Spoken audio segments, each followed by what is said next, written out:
A couple of weeks ago, I began my political affairs internship with the Borgen Project, arguably the number one organization dedicated to making foreign aid a priority in U.S. legislation. Through personal experience and this position, I've become passionate about the use of foreign aid as a tool for ending global poverty. When wealthy countries like the United States invest in poorer nations, it's not only fulfilling a humanitarian duty, but also creating a better economy and planet. Most people estimate that between 5 and 25% of the U.S. budget is spent on foreign aid. But in reality, 0.02% of our money is spent helping other countries. The Brookings Institution, a public policy nonprofit, explains that while this number is below average, the typical amount's not much higher. Only 5 countries exceed a commitment of 0.7%. So why are governments not giving more? Well, there's a public perception that spreading the wealth actually hurts poor countries. Even The Guardian, a renowned newspaper, said that, quote, foreign aid is a fraud and does nothing for inequality, end quote. This isn't true. Their main argument is that countries in the global north choose their investments with political motives and don't donate enough to the countries with the lowest GDPs. However, Bill Gates has explained that the choice of which countries receive aid is not based on GDP, but rather quality of life. I've seen firsthand the smiling faces of children who are given something as simple as a meal or a plastic water bottle. When done correctly, foreign aid helps everyone. But then what about the places that have corrupt, oppressive governments with people that need help? Well, the Huffington Post has actually outlined how the United States government is avoiding this problem. First off, programs such as the Millennium Challenge account have been put in place to ensure that money is being spent correctly. A journal on governance studies described this as a tool to ensure, quote, good governance and absence of corruption, end quote.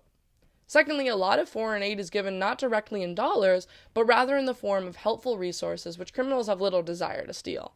Lastly, the Brookings Institution found that only 21% of foreign aid in 2018 went directly to governments. In reality, most of the donations are going to nonprofits and NGOs.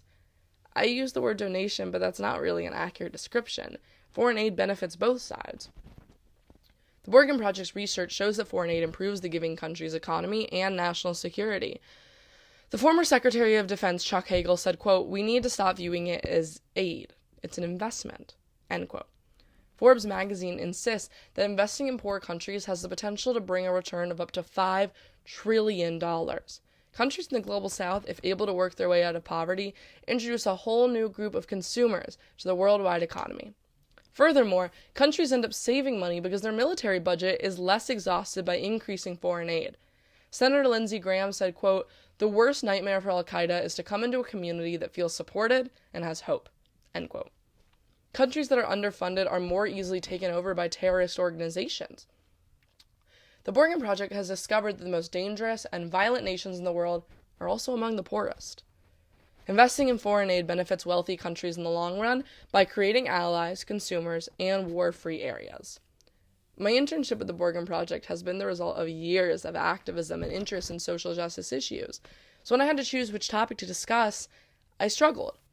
But I chose foreign aid because its impact spreads into almost every other injustice issue imaginable. Ignorance, hatred, and climate change have all been cited as the world's biggest problems.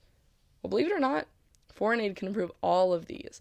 Over 1/3 of us have been to countries in the global south, and we've seen the poverty firsthand. The rest of us have at least seen the depictions of child soldiers, female genital mutilation, and rampant disease in poor countries. When I started my biennial trip to Malawi, a country in southern Africa, I learned how deep these issues are rooted in societies. How can a person hold a child in their arms, one who is unwashed, uneducated, and visibly unfed, and still argue that our money should not go to help them? By funding the development of poor countries, they gain access to the internet, which increases education and information. This knowledge can lead to a decrease in homophobia and other forms of prejudice, because ignorance is the root of all intolerance. Young girls are among the most affected by poverty. In Malawi, I interviewed girls who talked about being forced to drop out of school because their parents only had enough money to send one child to school and almost always chose a son over a daughter. Other barricades to girls' education include child marriage and a lack of contraception. Many of the girls I talked to were unable to go to school whenever they got their period. Countries that have more wealth have more birth control, less overpopulation, more access to menstrual health, and less unfair treatment of girls and women. A paper sponsored by the United Nations University and World Institute for Development Economics Research demonstrated how lower-income countries are the ones most likely to be negatively affected by climate change. In fact, it cites programs that have helped decrease global warming. So in addition to decreasing overpopulation, foreign aid increases education about climate change and access to green energy in countries of the global south. So if you want to solve climate change, foreign aid is not a bad place to start. I've talked a lot about how foreign aid is an investment, not a donation. While this is true, I also object to the narrative that these gifts aren't necessary unless they help rich countries.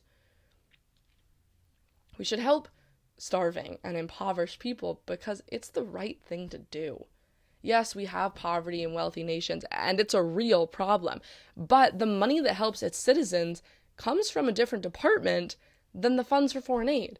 So increasing donations to poor countries does not hurt the poor we have here at home. The rampant human rights abuses are simply unacceptable. We have the power to make systematic change on an international scale. The problem is not too big. In fact, we've already solved so much. The National Legal Director of the ACLU, David Cole, explains that the number one way constitutional change has been made is through citizen activism. So call your representatives. At the end of the week, a staff member has to record how many people called to support a certain cause.